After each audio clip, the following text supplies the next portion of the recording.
দিলে আমাকে আমরা কি করে দেব? যত হারামের কাছাকাছি আসা যায়, হারামের ভিতরে আসা যায়। আর গিয়েছি তো এই কারণে, এই জন্য আমাদের কি করা উচিত? কমপক্ষে হারামের ভিতরে নামাজগুলো আদায় করা উচিত। কারণ এক রাকাতে কত রাকাতের সওয়াব?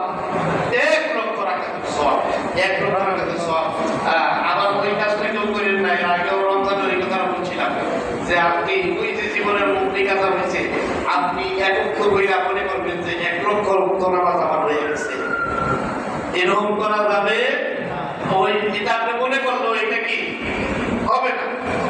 কারণ ওইটা আপনার পিছনে 20 বছরের যদি কথা 1 লক্ষ কাজা হয়ে থাকে, তা আপনি বাইতুল্লাহ শরীফ গিয়া 1 লক্ষ বইরা দিবেন আর মনে করবেন আমার পিছনে 1 লক্ষ কি হয়ে গেছে। না, কত আদায় হবে না। আপনি 1 রাকাতে 1 লক্ষের সওয়াব পাবেন। বুঝাইতে পারছি ভাই? 1 লক্ষের সওয়াব। এই জন্য ওই কাজটা আবার আমরা কেউ করবো না। 2 নম্বর কথা হলো, এই হজের সময় যে কাজটা আমরা বেশি করি, আসলে পাতা পাইপের ভিতরে সব কথা বলা যায় না। যে কাজটা বেশি করি, মনে করেন যে অধিকাংশ ক্ষেত্রে এই জায়গায় এই কথাটা দেখা যায়। কারণ যারা হজ এজেন্সি, তারাও যদি খুব আন্তরিকও হয়, ক্ষেত্র বিশেষ কিছু কিছু জিনিস এবং তাদের হাতে থাকে না, তাহলে সমস্যার সৃষ্টি হয়। আর তখন আপনি ওর বাবারে, ওর 14 গোষ্ঠীর সাথে কি করেন? উদ্ধার।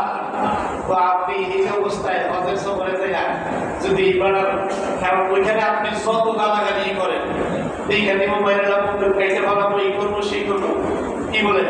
বাড়িতে আবার আগে দিয়ে সব কি শেষ। তো কাজে এইগুলো কইরা নিজের হজের সফরটা নষ্ট করা দরকার নাই। যদি সে উল্টাপাল্টা করে, তাহলে ওর চাষা ও পেয়ে যাবে আপনার পক্ষ থেকে।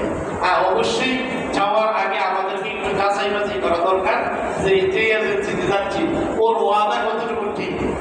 আবার এরকম যদি হয় যে আপনার আমার স্বাভাবিক গতি কি হয়ে যায়, বন্ধ হয়ে যায়, খাবার ঠিক মতো চলছে না, তারপরে ঘুমানো যাচ্ছে না, তারপরে ঠিক মতো আবাদত বন্দি করা যাচ্ছে না, এরকম হইলে তো বিরাট সমস্যা। সেই